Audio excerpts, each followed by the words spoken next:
দর্শক আসসালামু আলাইকুম। দৈনিক মানবজমিন এখন আছেন শ্রীলঙ্কা ক্রিকেটের মিউজিয়ামে কলম্বোতে। এই যে ট্রফিটি দেখতে পাচ্ছেন, এটি শ্রীলঙ্কা ক্রিকেটের গৌরব, এটি শ্রীলঙ্কা ক্রিকেটের ইতিহাসের অনেক বড় একটা অংশ।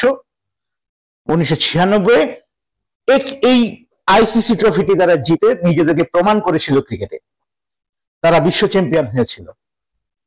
এখানেই তারা যাত্রা শুরু করে ঠিক অন্যরকম ভাবে, থেমে থাকেনি। সেই থেমে থাকার না থাকার যাত্রাটা কোথায় গিয়ে ঠেকেছে সেটা আবার আমি একটু দেখিয়ে দিচ্ছি। এই যে ট্রফিটি দেখতে পাচ্ছেন, এটি 2014 টি-20 বিশ্বকাপের।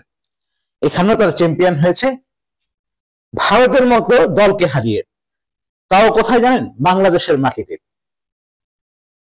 দুটি ট্রফি, দুটি বিশ্বকাপ চ্যাম্পিয়ন, একটি ওয়ানডে বিশ্বকাপ, একটি টি-20 বিশ্বকাপ। আরো অনেক ট্রফির সমাহার, অনেক অর্জনের সমাহার এখানে আমরা দেখতে পাচ্ছি।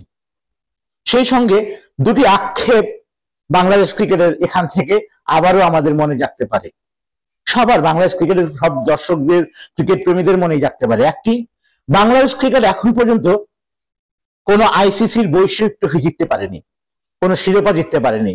সে আক্ষেপ এখনো বয়ে বেড়াচ্ছে বাংলাদেশ। কিন্তু শ্রীলঙ্কা বাংলাদেশের থেকে অনেক ক্ষেত্রে পিছিয়ে, অনেক দিকে পিছিয়ে থেকেও দুটি অর্জন করেছে। তারা সঠিক ক্রিকেটের পথে চলে, ক্রিকেটটাকে তারা ধারণ করে এই অর্জন তারা বয়ে নিয়েছে।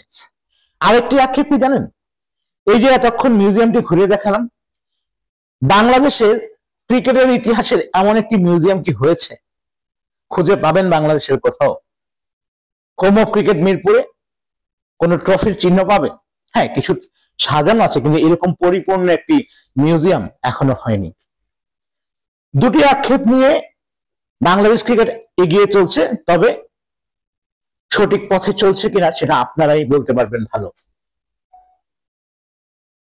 আমরা এমন একটি মিউজিয়াম প্রত্যাশা করি, এমন দুটি ট্রফিও প্রত্যাশা করি, হয়তো বাংলাদেশ একদিন হবে। সেই প্রত্যাশা থেকে Ishtiaq Parvez, senior sports reporter, দৈনিক মানবজমিন, শ্রীলঙ্কা, কলম্বো।